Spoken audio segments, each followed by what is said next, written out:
बंटवारा। रू Saint Germain दिप्रे के उस घर की पहली मंजिल, जिसे अल्बेर मोरसेर्फ ने अपनी माँ और अपने लिए चुना था, एक छोटा सा स्वतंत्र अपार्टमेंट था जो एक अत्यंत रहस्यमय व्यक्ति को किराए पर दिया गया था। यहाँ तक कि द्वारपाल ने भी उस आदमी का चेहरा कभी नहीं देखा था, न तब जब वह भीतर आता था, न तब जब बाहर जाता था। सर्दियों में वह अपनी ठोड़ी को उन लाल मफलरों में छिपा लेता था जिन्हें उच्च श्रेणी के कोचवान अपने स्वामियों के थिएटर से निकलने की प्रतीक्षा करते समय पहनते हैं। और गर्मियों में वह ठीक उसी क्षण अपनी नाक साफ करने लगता था जब वह द्वारपाल की कोठरी के सामने से गुजरता था।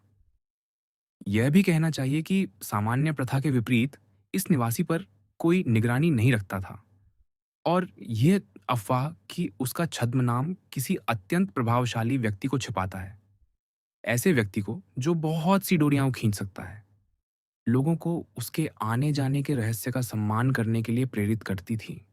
उसकी यात्राएं प्रायः निश्चित समय पर होती थीं, यद्यपि कभी-कभी उनमें थोड़ी देर या थोड़ी जल्दी हो जाती थी, पर लगभग हमेशा, सर्दी हो या गर्मी, वह 4 बजे अपार्टमेंट में प्रवेश करता था, पर वहां कभी रात नहीं बिताता था। सर्दियों में 3:30 बजे उस छोटे अपार्टमेंट की देखभाल करने वाली नौकरानी चुपचाप आग जला देती थी, और गर्मियों में उसी समय वह लड़की ऊपर बर्फीली मिठाइयाँ लेकर आती थी। जैसा कि हमने कहा, 4 बजे वह रहस्यमय व्यक्ति आता था। 20 मिनट बाद घर के सामने एक गाड़ी आकर रुकती। उसमें से काले या गहरे नीले वस्त्रों में एक स्त्री उतरती, सदैव एक विशाल घूंघट में लिपटी हुई। वह द्वारपाल की कोठरी के सामने से एक छाया की तरह गुजरती और सीढ़ियां चढ़ जाती, और किसी ने भी उसके हल्के कदमों के नीचे एक भी तख्ते की चरमराहट नहीं सुनी थी। न ही कभी किसी ने उससे पूछा कि वह कहाँ जा रही है। उसका चेहरा उस अजनबी की तरह दोनों द्वारपालों के लिए पूर्णतः अज्ञात था। वे आदर्श द्वारपाल थे, और शायद राजधानी के विशाल चौकीदार संघ में ऐसे एकमात्र व्यक्ति थे जो इतनी गोपनीयता निभा सकते थे। कहने की आवश्यकता नहीं कि वह केवल पहली मंजिल तक ही जाती थी। वह दरवाजे पर एक विशेष ढंग से खटखटाती, दरवाजा खुलता और तुरंत बंद हो जाता, और बस घर से निकलते समय भी यही क्रम दोहराया जाता। पहले वह स्त्री निकलती, सदैव घूंघट में ढकी हुई, और अपनी गाड़ी में बैठ जाती, जो कभी गली के एक छोर की ओर, कभी दूसरे की ओर अदृश्य हो जाती। फिर 20 मिनट बाद वह अजनबी निकलता, अपने मफलर में छिपा या रूमाल के पीछे चेहरा ढके, और वह भी गायब हो जाता। जिस दिन मोंटे क्रिस्टो ने डांगलार से भेंट की थी, और जो वैलेंटाइन के अंतिम संस्कार का दिन था, उसके अगले दिन वह रहस्यमय निवासी दोपहर 4 बजे के अपने सामान्य समय के स्थान पर सुबह लगभग 10 बजे ही आ गया। लगभग तुरंत ही, बिना उस सामान्य अंतराल के, एक किराए की गाड़ी आकर रुकी, और घूंघट वाली स्त्री तेजी से सीढ़ियां चढ़ गई। दरवाजा खुला और बंद हो गया, पर दरवाजा बंद होने से पहले ही वह स्त्री पुकार उठी, ओह लुसियाओ, ओह मेरे मित्र। फलस्वरूप पहली बार द्वारपाल, जिसने यह पुकार सुन ली थी, अनायास ही जान गया कि उसका किराएदार लुसियाओ कहलाता है। पर एक आदर्श द्वारपाल होने के कारण उसने निश्चय किया कि वह इसका उल्लेख अपनी पत्नी से भी नहीं करेगा। क्या हुआ मेरी प्रिय? उस व्यक्ति ने पूछा, जिसका नाम उस घूंघट वाली स्त्री ने अपनी घबराहट या उतावलेपन में प्रकट कर दिया था। मुझे बताओ मेरे प्रिय, क्या मैं तुम पर भरोसा कर सकती हूँ? निश्चय ही, जैसा कि तुम भली भांति जानती हो। क्या बात है? आज सुबह तुम्हारी चिट्ठी ने मुझे बहुत व्याकुल कर दिया। तुम्हारी लिखावट की उतावली और अव्यवस्था, आओ, या तो मुझे शांत करो या पूरी तरह भयभीत कर दो। लूसिया, एक बहुत महत्वपूर्ण बात है, उसने उत्तर दिया, उसे ध्यान से देखते हुए। बारोन डांगलार कल रात चले गए। चले गए? बारोन डांगलार कहाँ गए? मुझे नहीं मालूम। क्या मतलब? तुम्हें नहीं मालूम? क्या वे हमेशा के लिए चले गए? निश्चित रूप से। रात 10 बजे उनके घोड़े उन्हें शारंतो की सीमा तक ले गए। वहां उन्हें एक गाड़ी तैयार मिली। वे अपने नौकर के साथ उसमें बैठे और अपने कोचवान से कहा कि वे फोंटेनब्लो जा रहे हैं। तो फिर तुमने अभी जो कहा, उसका क्या अर्थ? एक क्षण। प्रिय, उन्होंने मेरे लिए एक पत्र छोड़ा है। एक पत्र? हाँ, पढ़ो। और उसने अपनी जेब से बिना मोहर का एक पत्र निकालकर देब्रे को दे दिया। पत्र पढ़ने से पहले वह कुछ क्षण झिझका, मानो उसके भीतर क्या लिखा है इसका अनुमान लगाने का प्रयास कर रहा हो, या शायद यह तय कर रहा हो कि उसमें चाहे जो हो, वह पहले से ही अपना निर्णय कर ले। कुछ क्षणों बाद उसने निश्चय कर लिया और पढ़ना शुरू किया। यह वह पत्र था जिसकी सामग्री ने बारोनेस डांगलार को इतना व्याकुल कर दिया था। महोदया, मेरी अत्यंत विश्वसनीय पत्नी। अनायास ही देब्रे रुक गया और बारोनेस की ओर देखने लगा। वह लज्जा से लाल हो गई। पढ़ो, उसने कहा। देब्रे आगे पढ़ने लगा। जब तुम यह पत्र प्राप्त करोगी, तब तुम्हारा पति तुम्हारे पास नहीं होगा। ओह, घबराना मत।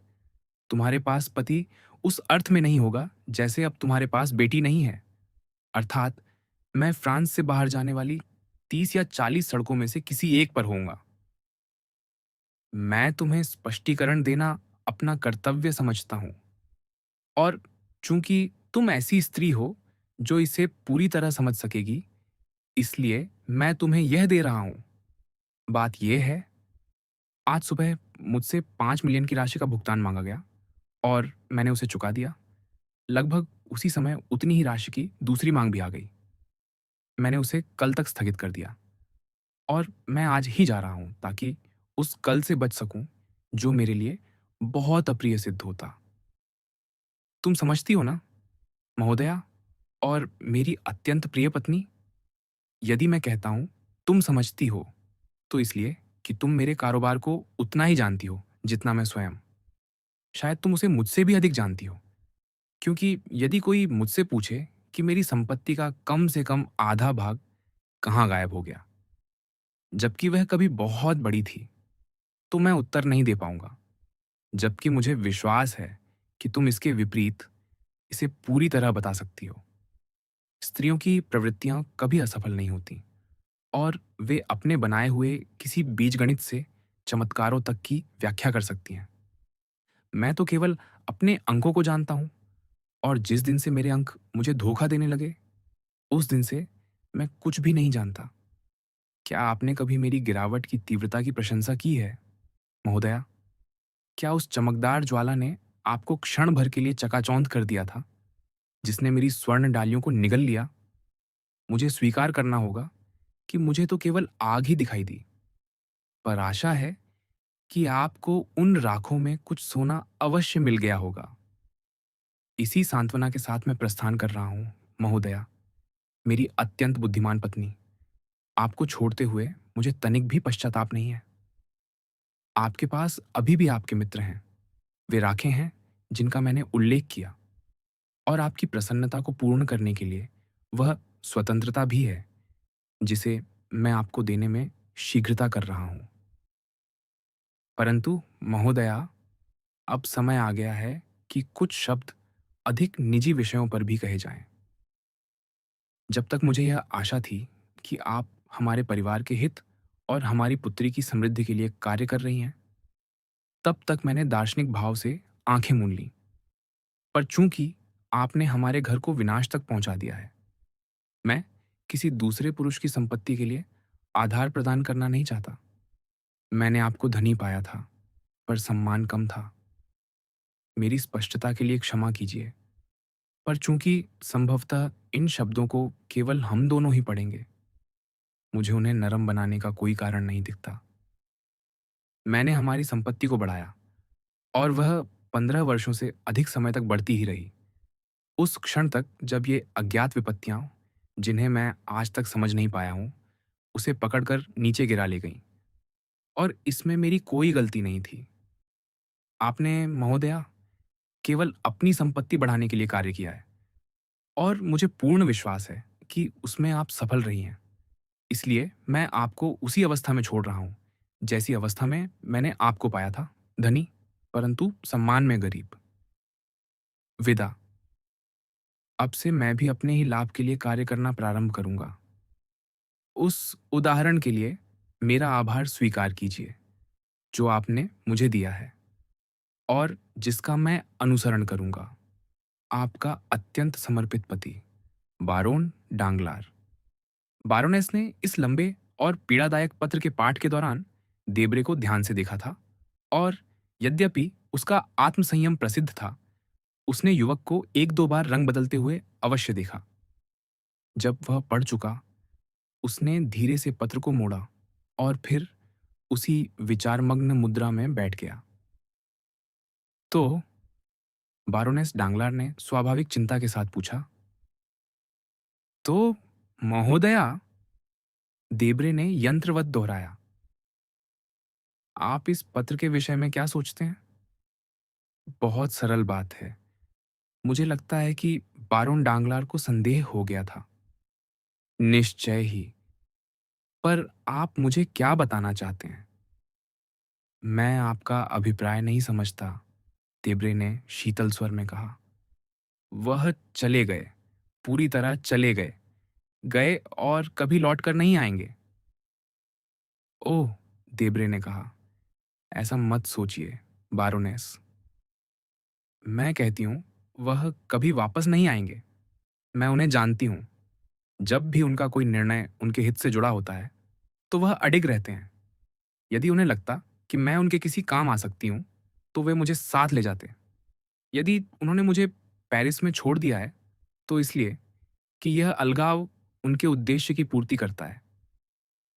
इसका अर्थ है कि वे कभी अपना निर्णय नहीं बदलेंगे और मैं सदा के लिए स्वतंत्र हूँ। बारोनेस ने यह शब्द उसी विनती भरी अभिव्यक्ति के साथ जोड़े, पर देब्रे ने उत्तर देने के बजाय उसे उसी चिंतित और प्रश्नवाचक अवस्था में छोड़ दिया। क्या? उसने अंततः कहा, आप मुझे उत्तर भी नहीं देते महोदय। मुझे आपसे केवल एक प्रश्न पूछना है। आपको क्या लगता है, अब आपका क्या होगा? मैं तो यही आपसे पूछने वाली थी, बारोनेस ने कहा। उसका हृदय तेजी से धड़क रहा था। ओ, देब्रे बोला, तो आप मेरी सलाह चाहती हैं? हाँ, मैं आपकी सलाह चाहती हूँ, बारोनेस ने सूखे होठों से कहा। तो यदि आप मेरी सलाह चाहती हैं, युवक ने कहा, मैं आपको यात्रा करने की सलाह दूंगा। यात्रा? बारोनेस बुदबुदाई। हाँ, जैसा कि बारोन डांगलार ने स्वयं कहा है, आप धनी हैं और पूर्णतः स्वतंत्र। किसी भी स्थिति में आपको पेरिस छोड़ना ही होगा। मेरा ऐसा विचार है, मिस यूजिनी की टूटी हुई सगाई और बारोन डांगलार के गायब हो जाने के दोहरे कांड के बाद केवल इतना आवश्यक है कि सब लोग जानें कि आपको छोड़ दिया गया है और आपको निर्धन समझें। क्योंकि कोई भी दिवालिये की पत्नी के वैभवपूर्ण जीवन को क्षमा नहीं करेगा। इसे प्राप्त करने के लिए आपको केवल इतना करना होगा कि आप पेरिस में 2 सप्ताह ठहरें और सबको यह बताती रहें कि आपको छोड़ दिया गया है और अपने निकटतम मित्रों को, जो फिर सबको बताएंगे, ठीक-ठीक बताइए कि यह परित्याग कैसे हुआ। फिर आपको अपने महल को छोड़ देना चाहिए, अपने आभूषण पीछे छोड़ देना चाहिए और अपना दहेज त्याग देना चाहिए। तब सब लोग आपकी निःस्वार्थता की प्रशंसा करेंगे और आपके गुण गाएंगे। तब सबको ध्यात होगा कि आपको छोड़ दिया गया है और लोग आपको निर्धन समझेंगे। केवल मैं ही आपकी वास्तविक आर्थिक स्थिति जानता हूँ और आपके विश्वस्त सहयोगी के रूप में आपको उसका हिसाब देने के लिए तैयार रहूंगा। पीली, व्यथित बारोनेस ने इस भाषण को उतने ही भय और निराशा के साथ सुना, जितनी शांति और उदासीनता से देब्रे ने उसे कहा था। त्याग दी गई, उसने दोहराया। हाँ, सचमुच त्याग दी गई। हाँ, आप ठीक कहते हैं, महोदय। कोई भी मेरे परित्याग पर संदेह नहीं करेगा। यही वे एकमात्र शब्द थे जो एक अभिमानी और गहरे प्रेम में डूबी स्त्री उत्तर में कह सकती थी। परंतु धनी, बहुत धनी, देब्रे ने कहा, अपना बटुआ खोलते हुए और उसमें रखे कुछ कागज मेज पर फैलाते हुए। बारोनेस ने उसकी ओर ध्यान नहीं दिया। वह अपने हृदय की धड़कन को शांत करने और आंखों में उमड़ते आंसुओं को रोकने में लगी हुई थी। अंततः उसका आत्मसम्मान जाग उठा और यद्यपि वह अपने हृदय की धड़कन को नहीं रोक सकी, उसने कम से कम आंसू गिरने से रोक लिए। महोदया, देब्रे ने कहा, हम लगभग 6 महीनों से साझेदार रहे हैं। आपने 1 लाख फ्रैंक की पूंजी लगाई थी। हमारी साझेदारी इसी वर्ष अप्रैल से आरंभ हुई। हमारे सौदे मई में शुरू हुए। उस महीने हमने 4,50,000 फ्रैंक कमाए। जून में लाभ 9 लाख हुआ। जुलाई में हमने और 17 लाख फ्रैंक जोड़े। जैसा कि आप जानती हैं, वह स्पेनी बॉन्डों का महीना था। अगस्त में महीने की शुरुआत में हमें 3 लाख फ्रैंक का नुकसान हुआ, पर 15 तारीख तक हमने अपनी हानि की भरपाई कर ली और महीने के अंत तक हमने उसका बदला भी ले लिया। हमारे खाते, जब से हमने साझेदारी आरंभ की थी, तब से लेकर कल तक, जब मैंने उन्हें बंद किया, हमें कुल 2,04,00,000 फ्रैंक की संपत्ति दिखाते हैं, अर्थात प्रत्येक के लिए 12 लाख फ्रैंक। अब, उसने कहा, एक स्टॉक ब्रोकर की स्थिर और पद्धतिपूर्ण हाथ से अपनी खाता पुस्तिका बंद करते हुए, उस राशि पर चक्रवृद्धि ब्याज के रूप में 80,000 फ्रैंक और मिलते हैं, जो मेरे पास रही है। पर यह ब्याज क्या है? बारोनेस ने बीच में टोकते हुए कहा, इसका क्या अर्थ है, जबकि आपने उस धन को कभी निवेश ही नहीं किया? क्षमा कीजिए, महोदया, देब्रे ने ठंडे स्वर में कहा। आपने मुझे उसे उपयोग में लाने की अनुमति दी थी और मैंने उसका लाभ उठाया। इसका अर्थ है आपके हिस्से के लिए 40,000 फ्रैंक का ब्याज, साथ में मूल पूंजी के 1 लाख फ्रैंक, अर्थात आपके हिस्से में कुल 13,40,000 फ्रैंक। तो महोदया, वह आगे बोला, मैंने कल ही आपकी राशि नकद करा ली थी। अभी अधिक समय नहीं हुआ, जैसा कि आप देख सकती हैं। मानो मुझे हर क्षण यह आशा रही हो कि आप मुझसे उसका हिसाब मांग सकती हैं। वह सब यहाँ है, आधा बैंक नोटों में, आधा धारक को देय बिलों में। मैं कहता हूँ यहीं, और ये सच है।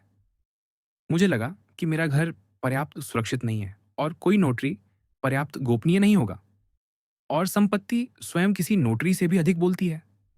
संक्षेप में, चूंकि आपको विवाह की संयुक्त संपत्ति के अतिरिक्त कुछ भी खरीदने या रखने का अधिकार नहीं है, इसलिए मैंने यह समस्त राशि, जो आज आपकी एकमात्र संपत्ति है, इस अलमारी के भीतर एक तिजोरी में रख दी है, और अधिक सुरक्षा के लिए बड़ीगिरी भी मैंने स्वयं की है।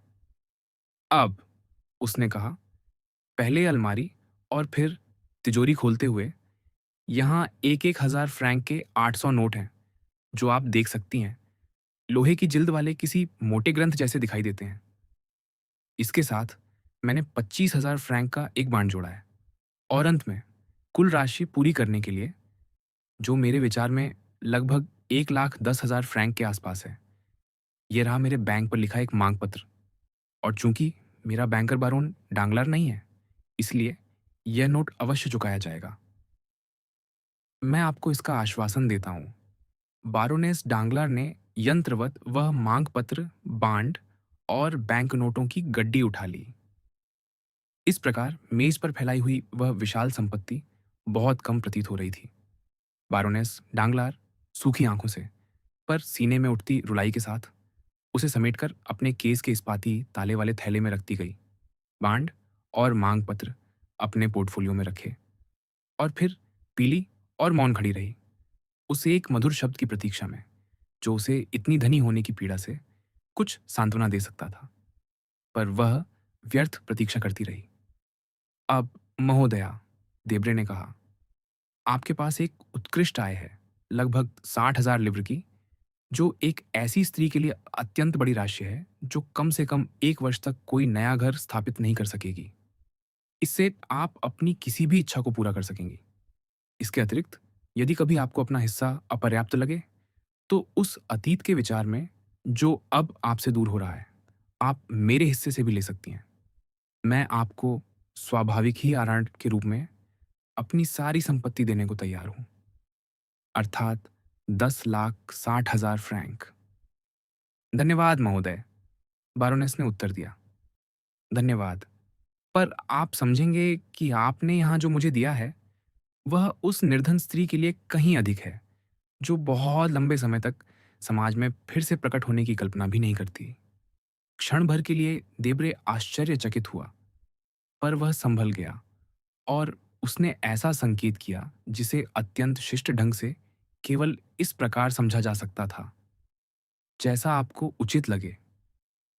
अब तक बारोनेस डांगलार को शायद किसी आशा का भ्रम बना हुआ था, पर जब उसने देब्रे का वह अनायास किया गया उदासीन संकेत देखा, उसके साथ आई तिरछी दृष्टि और उसके बाद का गहरा झुकाव तथा अर्थपूर्ण मौन, तो उसने सिर उठा लिया, दरवाजा खोला और बिना क्रोध या आवेग के, पर बिना किसी संकोच के, सीढ़ियां उतर गई। उस पुरुष को विदा का संकेत तक देने की आवश्यकता नहीं समझी, जिसने उसे इस प्रकार जाने दिया था। हम्म, देब्रे ने उसके जाने के बाद कहा, क्या शानदार योजना है। वह अपने घर में रहेगी, उपन्यास पढ़ेगी और लांस कने खेलेगी, क्योंकि अब वह एक्सचेंज में खेल नहीं सकती। और उसने अपनी नोटबुक उठाई, सावधानी से उन राशियों को काटते हुए जिन्हें वह अब भी अभी चुका चुका था। मेरे पास अभी 10,60,000 फ्रैंक बचे हैं, उसने कहा। क्या अफसोस कि मादेमोआजेल द विलाफोर मर गई। वह स्त्री हर दृष्टि से मेरे लिए उपयुक्त होती। मैं उससे विवाह कर लेता। अपनी सामान्य शीतलता के साथ उसने बारोनेस डांगलार के जाने के बाद 20 मिनट तक प्रतीक्षा की, तब स्वयं बाहर निकला। इन 20 मिनटों के दौरान वह अपने खाते मिलाता रहा, मेज पर अपनी घड़ी रखकर। अस्मोदे, वह दानवी पात्र, जिसे किसी साहसी कल्पना ने कभी रचा होगा, यदि ले साज ने पहले ही अपने उत्कृष्ट कृति में उसे अमर न कर दिया होता, वही अस्मोदय जो घरों की छतें उठाकर भीतर झांकता है, उस समय एक अद्भुत दृश्य देख सकता था। यदि देब्रे के अपने हिसाब मिलाते समय उसने रू सेंट जर्मेन दे प्रे के उस छोटे से मकान की छत उठा दी होती, उस कमरे के ऊपर जहां देब्रे ने अब भी अभी बारोनेस डांगलार के साथ 2.5 मिलियन फ्रैंक बांटे थे, एक और कमरा था जिसमें वे लोग रह रहे थे जिन्हें हम पहले से जानते हैं। ऐसे लोग जिन्होंने अब भी वर्णित घटनाओं में इतना महत्वपूर्ण स्थान लिया है कि हम उनके प्रति अपना ध्यान बनाए रखें। उस कमरे में मर्सिडेस और अल्बेर बैठे थे। मर्सिडेस पिछले कुछ दिनों में बहुत बदल गई थी। ऐसा नहीं था कि अपने सबसे बड़े वैभव के समय भी उसने कभी वह घमंडी विलास दिखाया हो, जो किसी व्यक्ति को समाज की अन्य श्रेणियों से अलग कर देता है और जिसके कारण साधारण वस्त्रों में उसे पहचानना कठिन हो जाता है। और न ही वह उस प्रकार की निराशा में गिर गई थी जिसमें मनुष्य अपने ऊपर दयनीयता का बाहरी आवरण ओढ़ लेता है। नहीं, मर्सिडीज इसलिए बदल गई थी कि अब उसकी आंखें नहीं चमकती थीं, उसके होंठों पर मुस्कान नहीं आती थी और एक निरंतर संयम की भावना उसके होंठों पर उस त्वरित प्रत्युत्तर को जमा देती थी जो पहले उसकी तत्पर बुद्धि से तुरंत निकल आता था। यह निर्धनता नहीं थी जिसने मर्सिडीज की बुद्धि को मुरझा दिया था, न ही साहस की कमी थी जिसने उसकी निर्धनता को उसके लिए बोझ बना दिया था। जिस क्षेत्र में वह रहती आई थी, उससे उतरकर और उस नए क्षेत्र में खोकर जिसे उसने अपने लिए चुना था, मर्सिडीज उन लोगों की तरह थी जो किसी तेज रोशनी वाले भव्य कक्ष से अचानक अंधेरे में निकल आते हैं। वह ऐसी लगती थी मानो कोई रानी अपने महल को छोड़कर एक झोपड़ी में आ गई हो और जो अब केवल आवश्यक वस्तुओं तक सीमित होकर स्वयं को पहचान ही न सके, न उन मिट्टी के बर्तनों में जिन्हें उसे अपने हाथों से मेज पर रखना पड़ता था। ना उस भूसे के गद्दे में जिसने उसके मुलायम पलंग का स्थान ले लिया था, न तो सुंदर कातालान स्त्री का गर्वित भाव बचा था, न ही कुलीन काउंटेस की मोहक मुस्कान। क्योंकि जब उसकी आंखें अपने चारों ओर देखतीं, तो उन्हें केवल पीड़ादायक वस्तुएं ही दिखाई देतीं। कमरे की दीवारों पर उन धूसर रंगों वाले कागजों की सजावट थी, जिन्हें मितव्ययी मकान मालिक इसलिए चुनते हैं कि उनमें गंदगी कम दिखाई देती है। फर्श पर कोई कालीन नहीं था और फर्नीचर ऐसा था जो ध्यान आकर्षित करता हुआ मानो इस बनावटी साज सज्जा के भीतर छिपी गरीबी को देखने के लिए बाध्य करता था। संक्षेप में, सब कुछ ऐसा था जो सामंजस्य और सुरुचि की अभ्यस्त आंखों को चुभता और व्याकुल कर देता।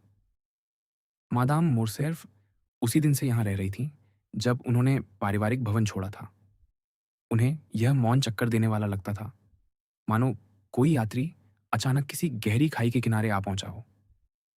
यह देखते हुए कि अल्बेर बार-बार चुपके से उनकी ओर देखता है, मानो उनके मन की अवस्था का अनुमान लगाना चाहता हो। उन्होंने अपने होंठों पर एक स्थिर मुस्कान बनाए रखने का निश्चय कर लिया था, पर चूंकि वह मुस्कान आंखों की कोमल चमक से साथ नहीं देती थी, इसलिए उसका वही प्रभाव होता था जो केवल प्रकाश का होता है, अर्थात प्रकाश बिना ऊष्मा के। अल्बेर स्वयं भी चिंतित और असहज था और उस जीवन के अवशेषों से लज्जित था जो उसे उसकी वर्तमान स्थिति के अनुकूल नहीं रहने देते थे। वह बिना दस्ताने बाहर जाना चाहता था और उसे अपने हाथ अत्यधिक सफेद प्रतीत होते थे।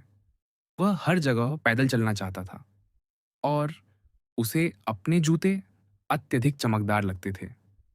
फिर भी ये दोनों महान और बुद्धिमान प्राणी मातृत्व और पुत्रत्व के प्रेम से अविच्छिन्न रूप से जुड़े हुए, बिना बोले एक दूसरे को समझ सकते थे और उन औपचारिकताओं की बचत कर सकते थे जो मित्रों के बीच जीवन की भौतिक सच्चाइयों को स्वीकार करने के लिए आवश्यक होती है।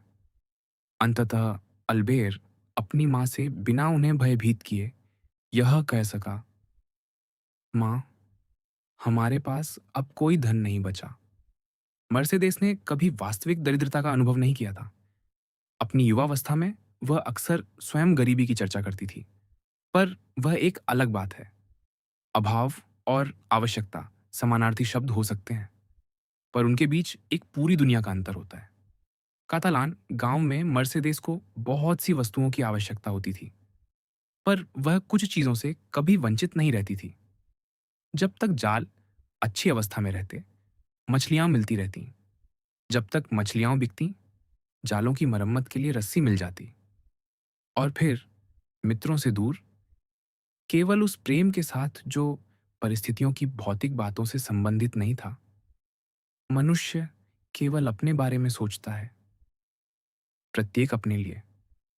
अपने पास जो थोड़ा था, उसमें से मर्सिडीज अपनी हिस्सेदारी जितनी उदारता से हो सके बनाती थी। अब उसे 2 हिस्से बनाने थे और वह भी शून्य से। सर्दी निकट आ रही थी। इस सूने कमरे में, जो पहले से ही ठंडा था, मर्सिडीज के पास आग नहीं थी, जबकि पहले उसके पास एक बड़ा बॉयलर हुआ करता था, जो पूरे घर को गलियारों से लेकर शयन कक्षों तक गर्म रखता था।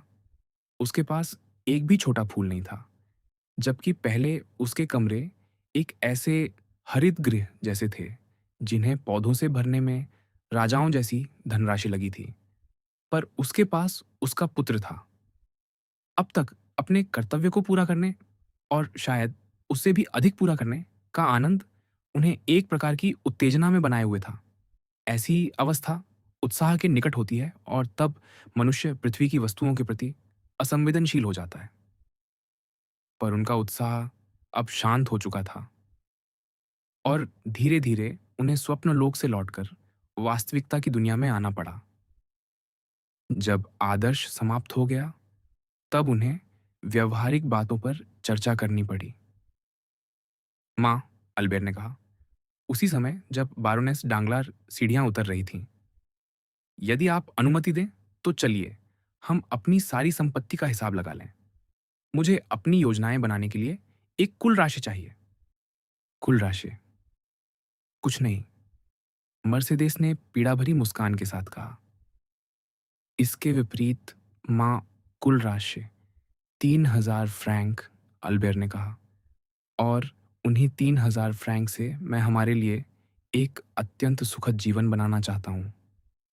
मेरे बच्चे, मर्सिडीज ने आह भरी। अफ़सोस, मेरी प्रिय माँ, युवक बोला, मैंने दुर्भाग्य से आपका इतना धन खर्च किया है कि अब उसकी कीमत समझता हूँ। आप देखिए, 3,000 फ्रैंक एक बहुत बड़ी राशि है। मैंने इसी पर एक चमत्कारी भविष्य खड़ा किया है। स्थायी सुरक्षा का भविष्य। तुम ऐसा कहते हो मेरे प्रिय? दयनीय माँ ने लज्जा से लाल होकर कहा। पर क्या हम इन 3,000 फ्रैंक को स्वीकार भी कर सकते हैं? मुझे लगता है कि हम कर सकते हैं, अल्बेर ने दृढ़ स्वर में कहा। और हम उन्हें इसलिए और भी सहजता से स्वीकार कर सकते हैं क्योंकि वे अब भी हमारे पास हैं ही नहीं। जैसा कि आप जानती हैं, वे मार्से में अल्लेदे मिल्हान के छोटे से घर के बगीचे में दबे हुए हैं। 200 फ्रैंक में, उसने आगे कहा, हम दोनों मार्से जा सकते हैं। 200 फ्रैंक में, मर्सिडीज ने कहा। क्या तुम्हें सचमुच ऐसा लगता है, अल्बेर? ओह, मुझे पूरा विश्वास है। मैंने डाक गाड़ियों और भाप जहाज़ों के बारे में जानकारी ली है और पूरा हिसाब लगाया है। आप शालों के लिए जाने वाली गाड़ी में अपनी सीट किराए पर लेंगी। देखिए, माँ, मैं आपको रानी की तरह ले जा रहा हूँ। उसका किराया 35 फ्रैंक है।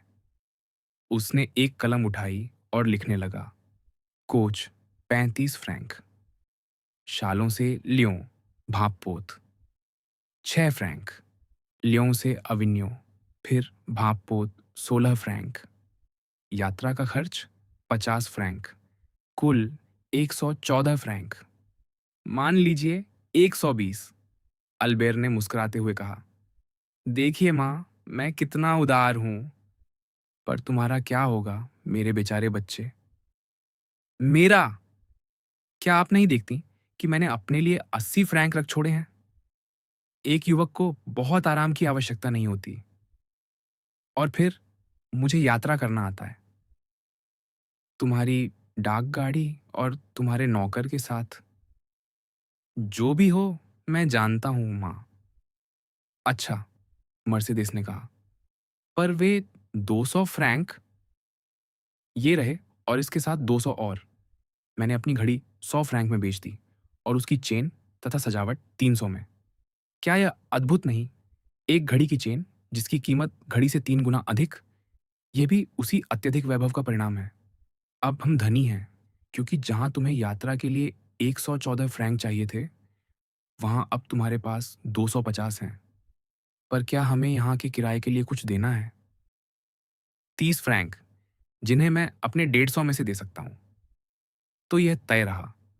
और चूंकि मुझे यात्रा के लिए केवल 80 फ्रैंक चाहिए, तो देखा जाए तो हम तो ऐश्वर्य में जी रहे हैं। पर यह सब नहीं है माँ, ये देखिए। और एक छोटे से बटुए से, जिसमें सोने का ताला लगा था, जो शायद उसके पूर्व विलास का अवशेष था, या उन रहस्यमय घूंघटधारी स्त्रियों में से किसी की कोमल स्मृति जो कभी उस छोटे दरवाजे पर दस्तक दिया करती थी। अल्बेर ने 1,000 फ्रैंक का नोट निकाला। ये क्या है? मर्सिडीज ने पूछा। 1,000 फ्रैंक, माँ। ओह, सब बिल्कुल ठीक है, पर यह आया कहाँ से? अब मेरी बात सुनिए, माँ, और बहुत व्याकुल मत होइए।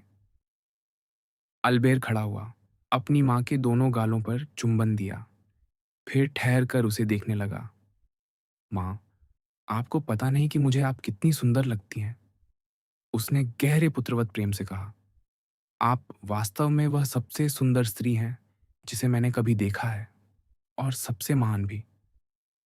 मेरे बच्चे, मर्सिडीज ने कहा, आंखों के कोनों में उमड़ते आंसुओं को रोकने का असफल प्रयास करते हुए।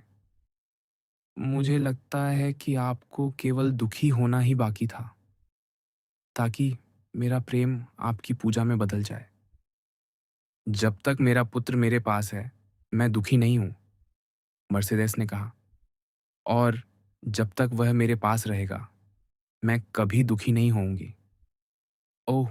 अब तो, अल्बेर ने कहा, कठिन समय यहीं से शुरू होंगे। क्या आपको याद है हमने क्या निश्चय किया है? क्या हमने कुछ निश्चय किया है? मर्सिडीज ने पूछा। हाँ, यह निश्चय हुआ है कि आप मार्सिये में रहेंगी और मैं अफ्रीका चला जाऊँगा। वहाँ उस नाम के स्थान पर जिसे मैंने त्याग दिया है, मैं अपने लिए वह नाम बनाऊँगा जिसे मैंने अपनाया है। मर्सिडीज ने आह भरी। तो, माँ, युवक ने आंखें झुकाते हुए कहा, उसे इस बात का आभास भी नहीं था कि उसकी यह विनम्रता कितनी महान थी। कल मैंने सिपाही सेना में नाम लिखवा लिया। या यूं कहिए कि मुझे लगा मेरा शरीर मेरा है और मैं उसे बेच सकता हूं। कल से मैंने किसी दूसरे की जगह ले ली है। जैसा लोग कहते हैं, मैंने स्वयं को बेच दिया है। और उसने मुस्कान लाने का प्रयास करते हुए कहा, मेरी अपेक्षा से कहीं अधिक मूल्य पर, अर्थात 2,000 फ्रैंक में। तो ये 1,000 फ्रैंक, मर्सिडीज ने कांपते हुए कहा, राशि का आधा भाग, मां, शेष 1 वर्ष बाद।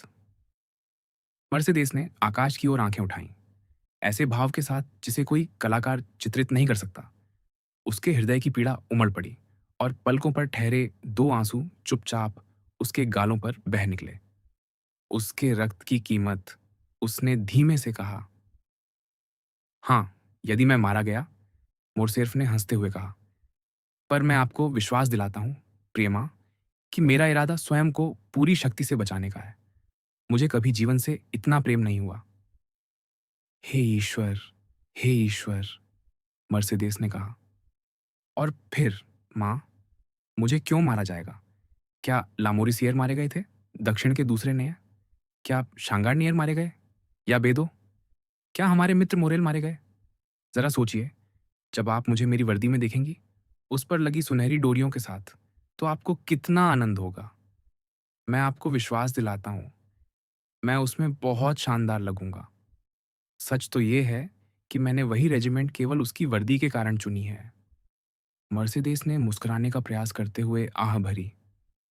उस पवित्र स्त्री को समझ में आ गया था कि यह उचित नहीं कि उसका पुत्र ही उनके बलिदान का सारा भार उठाए। तो आप देखती हैं, माँ, अल्बेर ने कहा, आपके पास पहले से ही 4,000 फ्रैंक से अधिक सुरक्षित हैं। इससे आप कम से कम 2 वर्ष तक रह सकती हैं। क्या सचमुच? मर्सिडीज ने कहा। ये शब्द अनायास उसके होंठों से निकल गए और उनमें छिपी पीड़ा इतनी स्पष्ट थी कि अल्बेर उसका अर्थ समझे बिना नहीं रह सका। उसके गले में एक गांठ सी उठाई और उसने अपनी मां का हाथ पकड़कर उसे कोमलता से थामते हुए कहा, ओह हाँ, आप जीवित रहेंगी। मैं रहूंगी, मर्सिडीज ने कहा। पर तुम नहीं जाओगे, है ना, मेरे बेटे? मां, मुझे जाना ही होगा, अल्बेर ने शांत और दृढ़ स्वर में कहा। आप मुझसे बहुत प्रेम करती हैं, इसलिए आप मुझे अपने पास निष्फल आलस्य में नहीं रखना चाहेंगी। और फिर मैंने अपना नाम लिख दिया है। तुम वही करो जो तुम्हें उचित लगे, मेरे बेटे। मैं वही करूंगी जो ईश्वर चाहेगा। यह मेरा नहीं, माँ, बल्कि बुद्धि और आवश्यकता का आदेश है। हम दोनों निराश प्राणी हैं, है ना? आपके लिए अब जीवन क्या है? कुछ भी नहीं। और मेरे लिए आपके बिना बहुत कम। सच कहता हूँ, माँ, यदि आप ना होती, तो जिस दिन मैंने अपने पिता पर पहला संदेह किया और उनका नाम त्याग दिया, उसी दिन मेरा जीवन समाप्त हो गया होता। पर मैं जीवित रहूंगा, यदि आप मुझसे यह वचन दें कि आप आशा बनाए रखेंगी। यदि आप अपने भविष्य के सुख को मेरी देख-रेख में छोड़ देंगी, तो मेरी शक्ति दोगुनी हो जाएगी। जब मैं वहां पहुंचूंगा, तो मैं अल्जीरिया के गवर्नर से मिलूंगा। वह एक महान व्यक्ति है और सबसे बढ़कर एक सच्चे सैनिक। मैं उन्हें अपनी दुख भरी कहानी सुनाऊंगा और उनसे निवेदन करूंगा कि समय-समय पर मुझ पर दृष्टि रखें। यदि वह ऐसा करते हैं और देखते हैं कि मैं कैसा व्यवहार करता हूं, तो 6 महीनों में मैं या तो अधिकारी बन जाऊंगा या मर जाऊंगा।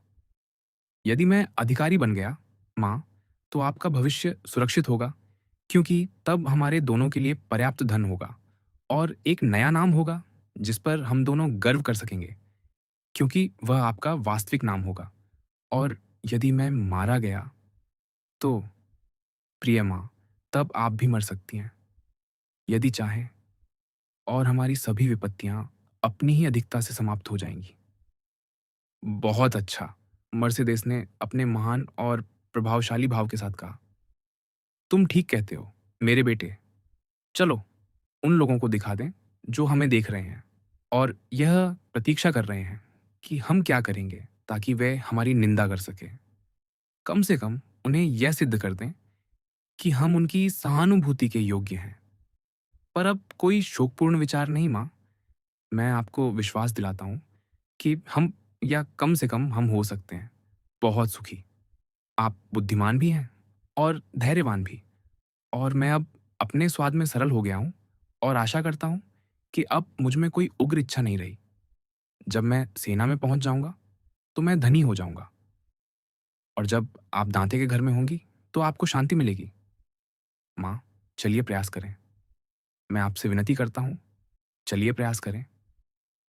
हाँ, मेरे बेटे, तुम्हें जीवित रहना चाहिए, तुम्हें सुखी होना चाहिए, मर्सिडीज ने उत्तर दिया।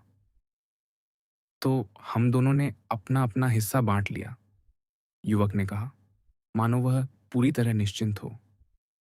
हम आज ही जा सकते हैं। आइए, मैं आपकी सीट आरक्षित करा देता हूँ। और तुम्हारी? मुझे यहाँ 2 या 3 दिन और रहना होगा। यह पहला बिछोह है और हमें इसकी आदत डालनी होगी। मुझे कुछ सिफ़ारिशी पत्र चाहिए और अफ्रीका के बारे में कुछ जानकारी भी। फिर मैं मार्से में आपसे आ मिलूँगा। अच्छा तो चलो, मर्सिडीज ने कहा, अपने साथ लाई हुई एकमात्र शॉल, एक बहुत महंगी काली कश्मीरी, अपने चारों ओर लपेटते हुए। चलो। अल्बेर ने जल्दी-जल्दी अपने कागज़ समेटे, सराय के मालिक को देने के लिए 30 फ्रैंक चुकाने को घंटी बजाई और अपनी माँ को सीढ़ियाँ उतरने के लिए बाँह दे दी। उनसे पहले कोई और सीढ़ियाँ उतर रहा था, और वह व्यक्ति रेलिंग पर रेशमी वस्त्र की सरसराहट सुनकर मुड़कर देखने लगा। देब्रे, अल्बेर बुदबुदाया। तुम, मोरसेर्फ, मंत्री के सचिव ने उत्तर दिया, उसी सीढ़ी पर रुकते हुए जहां वह खड़ा था। जिज्ञासा ने देब्रे की गुमनाम बने रहने की इच्छा पर विजय पा ली, और वैसे भी उसे पहचान लिया गया था। इस अनजान सराय में उस युवक को देखना, जिसके दुर्भाग्य की चर्चा पूरे नगर में थी, स्वाभाविक ही बहुत रोचक था। मोरसैर्फ, देब्रे ने फिर कहा। फिर आधी रोशनी में मादाम मोरसैर्फ की अभी भी युवा आकृति और उनके काले घूंघट को देखकर वह मुस्कुराया और बोला, ओह, क्षमा कीजिए अल्बेर, मैं आपको छोड़ता हूँ। अल्बेर समझ गया कि वह क्या सोच रहा है। माँ, उसने मर्सिडीज की ओर मुड़ते हुए कहा, यह देब्रे हैं, गृह मंत्री के सचिव और मेरे पुराने मित्रों में से एक। पुराने का क्या अर्थ है? देब्रे ने विस्मय से कहा। मैं ऐसा इसलिए कहता हूँ देब्रे, अल्बेर ने आगे कहा, क्योंकि आज मेरे कोई मित्र नहीं है और मुझे कोई मित्र नहीं होना चाहिए। फिर भी मुझे पहचानने की कृपा के लिए मैं आपका बहुत आभारी हूँ। देब्रे 2 सीढ़ियाँ ऊपर चढ़ आया और उसने अल्बेर का हाथ सच्चे भाव से दबाया। विश्वास कीजिए, प्रिय अल्बेर, उसने कहा, जितनी भावना वह प्रकट कर सकता था, उतनी के साथ। आप पर जो दुर्भाग्य आया है, उसके लिए मुझे गहरा दुख है, और आपको जो भी आवश्यकता हो, उसके लिए मैं आपकी सेवा में उपस्थित हूँ। धन्यवाद महोदय, अल्बेर ने मुस्कुराकर कहा। पर हमारे दुर्भाग्यों के बावजूद हम इतने धनी हैं कि हमें किसी से कुछ मांगने की आवश्यकता नहीं है। हम पेरिस छोड़ रहे हैं, और अपनी यात्रा का खर्च देने के बाद भी हमारे पास 5,000 फ्रैंक बचेंगे। देब्रे लाल पड़ गया। उसके पोर्टफोलियो में 10 लाख फ्रैंक थे। उसकी गणनात्मक आत्मा में चाहे कविता का कितना ही अभाव क्यों ना हो। वह इस विचार से बच नहीं सका कि अभी थोड़ी ही देर पहले इसी घर में 2 स्त्रियाँ थीं, जिनमें से एक, जो न्यायोचित रूप से अपमानित थी अपने वस्त्रों के नीचे 15 लाख फ्रैंक छिपाए होने पर भी निर्धन होकर चली गई थी, जबकि दूसरी, जो अन्यायपूर्ण रूप से आघात सह चुकी थी और अपने दुर्भाग्य में भी महान थी, कुछ सिक्कों को ही अपनी संपत्ति समझकर स्वयं को धनी मान रही थी। इस तुलना ने उसकी सभ्य औपचारिक बातों को रोक दिया और उस उदाहरण की शक्ति ने हर तर्क को कुचल दिया। उसने कुछ अस्पष्ट शिष्ट वाक्य कहे और जल्दी से सीढ़ियों से नीचे उतर गया। उस दिन मंत्रालय में उसके अधीन काम करने वाले क्लर्कों को उसके चिड़चिड़े स्वभाव का बहुत सामना करना पड़ा। पर उसी शाम उसने मादेलैन बुलेवार्ड पर स्थित एक बहुत सुंदर मकान खरीद लिया, जिससे उसे प्रतिवर्ष 50,000 फ्रैंक की आय होने लगी।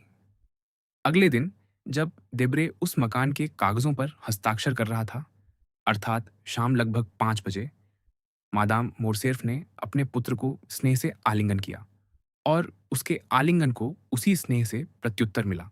फिर वह डाकगाड़ी में बैठ गई, जिसका द्वार उसके पीछे बंद हो गया।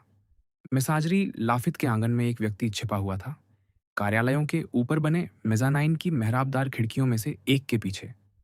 उसने मर्सेडेस को गाड़ी में बैठते देखा और उसे जाते हुए देखा। उसने अल्बेर को दूर जाते हुए भी देखा। फिर उसने अपने हाथ से अपने उस माथे को पोंछा जिस पर संदेह की रेखाएं उभर आई थीं और कहा, हाय, मैं उन 2 निर्दोष लोगों को वह सुख कैसे लौटा सकता हूँ जिसे मैंने उनसे छीन लिया है। ईश्वर मेरी सहायता करेगा।